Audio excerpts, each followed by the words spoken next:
Happy Thursday. I'm trying to start a little bit slowly, give you a chance to jump on there. I've got something kind of, let me try and tilt this, maybe lift it up a bit higher so that you can see some of what's going on over here. Kind of following on from last week, if you're in my newsletter, I began talking a little bit about older patterns and the possibility of putting a best of collection together and getting some input from people. I had quite a bit of difficulty actually trying to pull a, hey, how are you?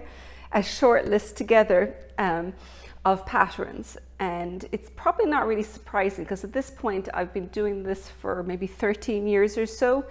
And looking on to Ravelry, I think is 324 perhaps patterns that are up there. Now, not all of them are self-published. You've got books and magazines, some of which I have the rights and others which I've not.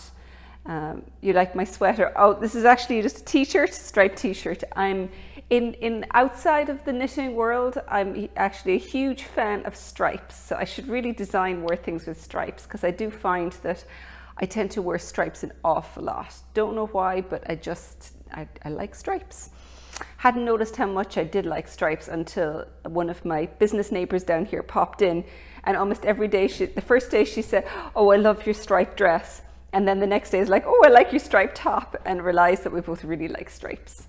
Hi, Judy from Newfoundland. You can see in the distance back over here, I've got my soft trails again. I had been putting some colors together. This is a wound up skein of the ore. This is your Blostolite ore. And I thought I'd pull this one out. I don't know if you can see, I've got a table of patterns to share with you behind here, some of the older ones to go through. This one here was the Farraga, and this has proved really popular with the kits for the soft trails. So I think a lot of you quite like the Tweety effect. So the Brack, which the original was sent in, was knit in, and also this one. Oh, I've got someone from Kuwait, Sarah. Hi. Yeah, you're a stripe lover too. I think I definitely need to do a few more in stripes because it does require the rest of sweaters to be fairly simple so that the stripes are the main feature of it, because you generally don't have stripes with a whole load of pattern work or with cables and things like that. In fact, if you're looking for a stripe pattern that I have done, I've got two ones. One is Calius, where I've done a second version of it in New Worsted, and a free pattern on Knitty called Pistachio Saffron, and I've got some kits of that up as well on my website, and that one is that's in Nua Sport, and that's actually a really big favorite of mine because it's kind of a sweater, it's a raglan sweater style that's very wide and swingy. So hey, Wild Rose Textiles, Elsa Louise, you only like vertical stripes. Fair enough. I've got do I have any vertical stripes? I don't think I've got any vertical stripes as such. Some vertical knit ones, but not a whole pile of them. Most of them tend to be horizontal. I don't like them closely spaced. I prefer them kind of more widely spaced like this. I think it's a bit more wearable and a little bit less overwhelming. So I've got behind me a bunch of my older patterns here, with the main purpose of it being that I realized that there was a lot of them that perhaps if you've only actually been following me for the last few years, some of my ones that are a few years older, or 5, 6, 7 years older, you may never necessarily have come across. So I just thought I'd give you a little whirl through the archives and talking through some of the patterns that perhaps are a little bit older, but are still definitely favorites of mine. What would I recommend for making the soft trails in a V-neck? Well, I mean, to actually make it in a V-neck, all you would in fact need to do is, you're just instead of when you're doing the top for the neck, normally you would do increases, first of all slowly and then quite quickly, and you have a cast on. If you want a V-neck, all you're going to do is with those increases, you're just going to do an increase every other right side row, and at no point will you have a cast on all the way across the front. You're just going to always have just the same regular number of, or the same regularly spaced increases And then when you reach the full amount of stitches, you join it together. So V-neck is super simple to do.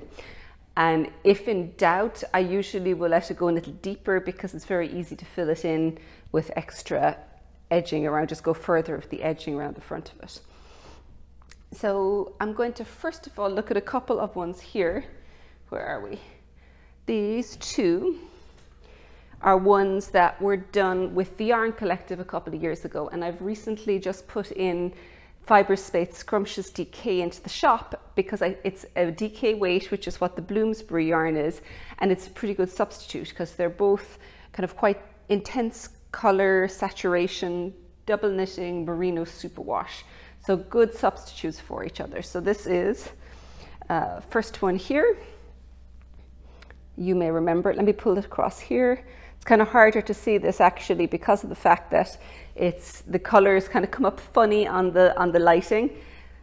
This is Wave Ripples, and it's done first of all with just a central panel of cables, and then the whole side is picked up and worked this way and joined with a 3-needle bind off down the side, and the same with this side, picked up across here and worked across here with cables across the bottom. So this is a nice big swingy sweater, so very comfortable to wear.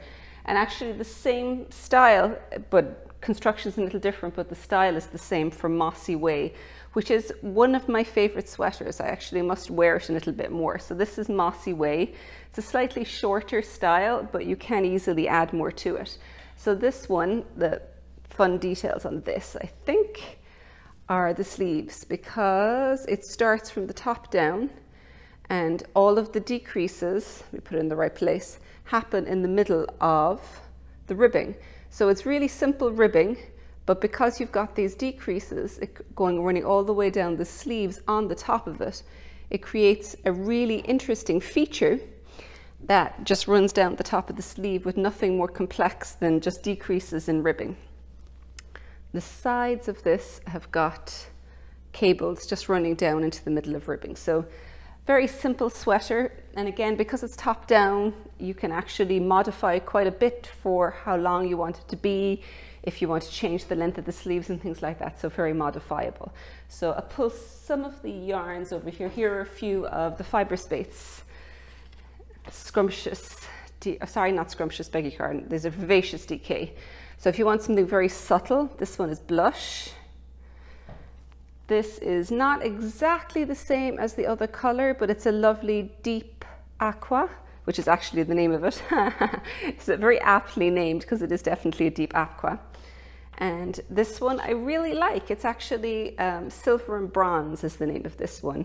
And it's kind of hard to see the colors here, but it does have kind of nice, rich, bronzy, coppery tones running through it. So that's actually a really pretty color, which looking at it, you wouldn't think you're going to like it as much. And then when you actually pick it up in your hands, it's got a nice deep depth of color to the whole thing.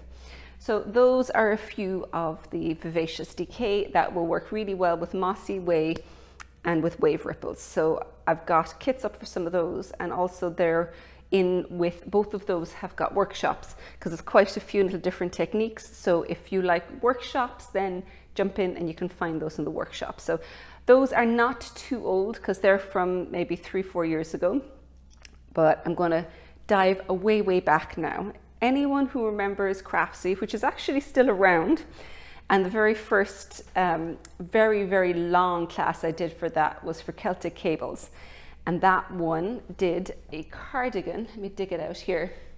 This is called the Portulaca Cardigan, and it's actually a favorite of a lot of people. I'm going to push the table back because this one I think works better if I pull back. So this is a bottom up and pretty heavily cabled. Let me turn it around this side here. And it's done in Onigol, soft Onigol. So this is a merino yarn, 100% merino, but it's woolen spun. So it's got a real lightness to it, so that it, unlike if something that normally in merino that you're going to have that is a woolen spun that's very heavy, this has actually got a little bit of lightness to it, and it's not quite as heavy. So if you want a cable challenge, the Portulaca Cardigan is probably a good one for you. And I've got the soft Onigol in the shop for that. And here are a couple of the colors. This is the one this is the green that's actually the original is made from. If you want something super bright, here's the kind of bright fuchsia pink.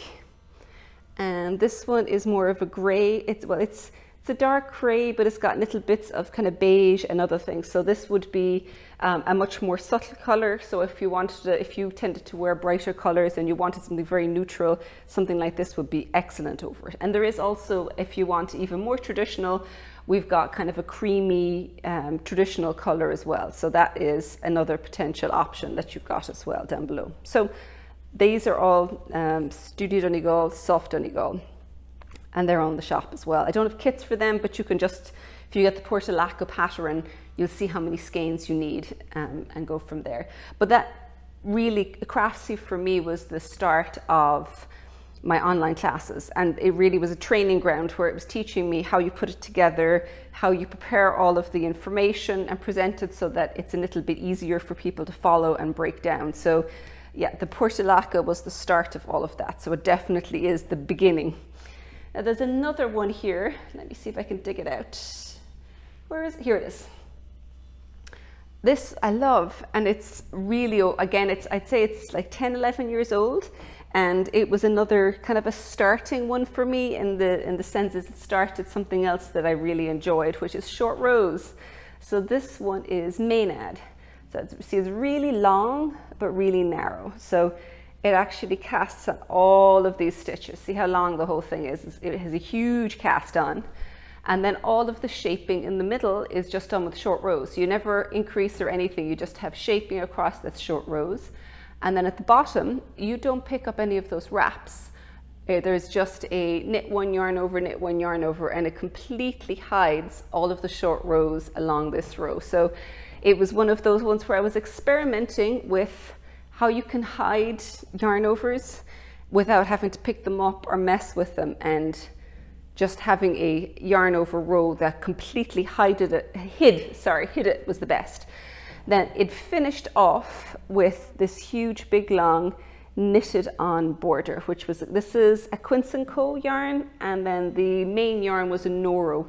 Don't remember the name of Noro yarn, but again, it's just a very pretty colorway, beiges and browns, very neutral but very wearable. And it took me, I think I was months trying to find the right color, because it's actually, browns are a funny thing, because I quite like the color brown, but it has to be exactly the right color brown. And a lot of them, when you buy them online, they might look one way, but when you buy them, the tone is just slightly off. And this one just had, because I ended up getting several different colors and finding one that matched up. So this one was Quince & Co, like I said. I think it was Turn was the name of the yarn, but that would all be in the pattern. So that's Maenad, M-A-E-N-A-D, and start of the short row love for me. Another first, you might be sensing a trend here that often when I'm starting off something new and experimenting with something, it tends to be shawls. Shawls are great for experimenting and for trying new things out, because you're unlikely to get the size wrong, because you can keep going for a little bit further if you want it bigger, or finish sooner if you want it smaller. You can often kind of go a little bit mad in terms of experimenting with colors and combinations and things that you wouldn't necessarily do if you were wearing a sweater. So shawls are a great way of experimenting in my personal experience anyway. And also with shawls, if you end up kind of creating slightly odd shapes, doesn't matter, because shawls don't have to be one specific shape. They come in triangles, you get crescent, you get asymmetrical, you get uneven ones. Do I think soft trails would work in stripes or blocks of color? I have some odds and ends I'd like to use up. I think it probably would. There's little enough going on that I think you should be able to get away with it. I know Amy, the sample knitter, was planning on doing a striped version of it. My preference for things like that, where there is a small little bit of patterns, is to start with one color and then to gradually increase the width of the stripes till you transition to another color. It often creates, like, not quite a fade effect, but that kind of general idea. So starting with just 2 row stripes, of the new color coming in with wider stripes of the original, and then reversing it around so that the new color stripes are getting wider and the original are getting narrower till you've totally phased from one to another. And you could do that again if you wanted to. Or if you've got very little bits of stripes, you could just do it like this and have the main color with this, and then just skinny stripes as you're going down. I think it could definitely work, yeah. So here, Vines and Veil. I had this out last month, I think, when I was talking about shawls a little bit. And the reason I'm pulling this one out again is because this is the start of brioche designing really for me. I did a couple of other small brioche pieces, but this is the first really big brioche design that I did. And I wanted, it was used for a class with the result that I wanted to start with something small that increased in complexity. So we started over here at the very tip, which just introducing 2-color brioche and doing your increases along the side here. And then it grew out to this point till it was wide enough that we could add a little bit of, like, not quite lace, but just pattern work, increases and decreases here. And that's all you're doing as you work along. You keep repeating that little edge one, which just adds a small bit of detail. But by the time, let me come through, when you get to the other side, you've got a lot of just 2-color brioche and just a small little bit here. And the whole thing finishes at the very end with that being worked all the way across the stitches. So it's the same one that you had been doing all the way along at the edge, but this time it's just for the full row, with the benefit being that by the time you reach the end of it, you know the pattern fairly well. You're getting more comfortable with 2-color brioche, and so you should feel up for the challenge of being able to do the increase-decrease pattern across the whole thing. So a great way of learning 2-color brioche, and it's super squishy. You can see as well, the colors, when you've got them striped like this in brioche, look completely different. And so that's been my experience with anything where there's stripes very, very close together that they don't even look like their own colors. Because I've before handed those 2 colors to someone and they said, no, I want the colors from the main shawl. And I'm like, no, really, that is the color. Because the purple doesn't even look purple. It looks a little bit more blue with the gray in between. So it does mean that it's very important to swatch in brioche pattern, even just for a tiny bit, to see if you like the way the 2 colors combine. And this is one where there's a good bit of contrast in tone between the 2, but you can actually have it where you have one that's variegated and one that's a darker or lighter color. So it's going to still have a little bit of contrast, but not be as obvious. If you're learning brioche, I would suggest having quite a big contrast because it's much, much easier to see which is which. And I know that from experience because I've been trying to do one that there was variegated where one of them every now and again would melt back into the color of the other. And it was much trickier when you were learning. So having a big contrast makes it much more obvious which belongs to which. I had pulled, here we go. I'd actually pulled up a couple of colors from the Nua, just pulling them off the shelves, trying to see which ones might look nice in brioche.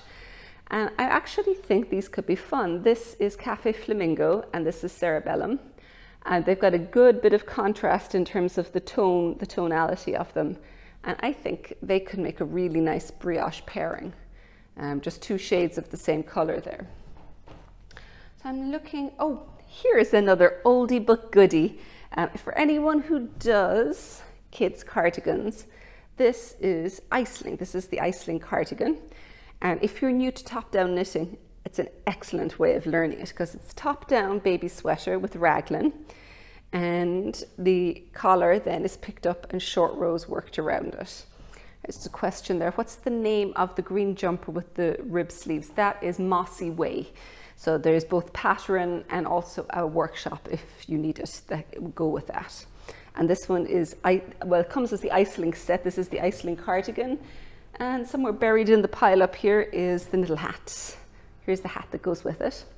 So it's a very fast to knit, and it's also for you, even if you are an experienced knitter, but that you haven't perhaps knit any garments, really top-down or seamless garments, this is a good one to get started with, or even one to have as a go-to pattern.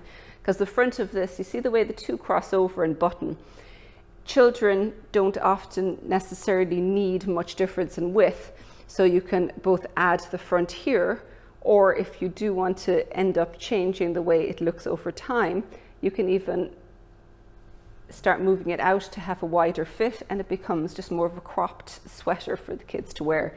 And this is done in the soft Onigol, the same one as the Portulaca Cardigan right at the very beginning. Now, do I have other patterns here? I've got a feeling I've got something else here. Oh, I know. There's two more sweaters. I pulled a couple of sweaters and cardigans out, kind of some of the woolier ones that, this one I introduced to you a few weeks ago again. Icelings, I-C-E-L-I-N-G-S. That one it's a standalone pattern. Shawl cardigan with cables would be lovely. Oh, that would be pretty, yes, you're right. Your granddaughter's 4 months, and will I find the pattern in my offerings? Yes, just look up on the website, look for either Iceling, I-C-E-L-I-N-G, and you'll find the kit of the cardigan and the hat. And it uses very little yarn, and it's in an Aran weight, and the soft Onigol is ideal for little kids if the parents are happy to wash, because it's a merino, it's soft enough next to the skin, but it does still need to be hand washed because it's not superwash. So this was one of the ones that ended up in the favorites as well. This is the reknit version of Woodburn, which you may remember. This is proving very popular, I have to say, up on the website when I put it up in the Blasta. And you can see how the cables join together in the middle and they come back out. It was knit from the bottom up, and it's got a saddle shoulder. And this one was me kind of having fun and experimenting with seamless designs, and particularly shoulders, and taking the seamless saddle shoulder construction and working it in one piece. So that is very interesting to work. Let me hold this up here as well. You can see, I hope you can see it, the decreases across here. That's where you're working the saddle back and forth to create the saddle effect, all with decreases. So there's no short rows worked across here. It's completely shaped using decreases, which is kind of cool and fun. And I have one more pattern I want to share with you. This one is Tangential Blues, and this was from a knit along a couple of years ago with the yarn company, and it is top down, and it's raglan shoulder here. So the top part's pretty simple, and then there's this really, really interesting Japanese style cable in the front, which is a lot of twisted stitches. It's fairly complex to work, but it's just in the front panel, so the rest of it then is stockinette stitch. And then at the very bottom here, you can see there is short rows. The back comes down further than the front, and the front of it happens here. Oh, the yarn, this is Targhee worsted in Blue Moon fibers. It's really kind of a sturdy but not rough, kind of nice, good workhorse yarn with some great colors. So T-A-R-G-E, which is the type of sheep I believe that it's from. So you've got, yes, you've got an interesting cable, you've got the short row hem, and then the front of this was kind of fun at the top because you can see it's a folded neck collar here where you pick up stitches, you work double length and you fold it down.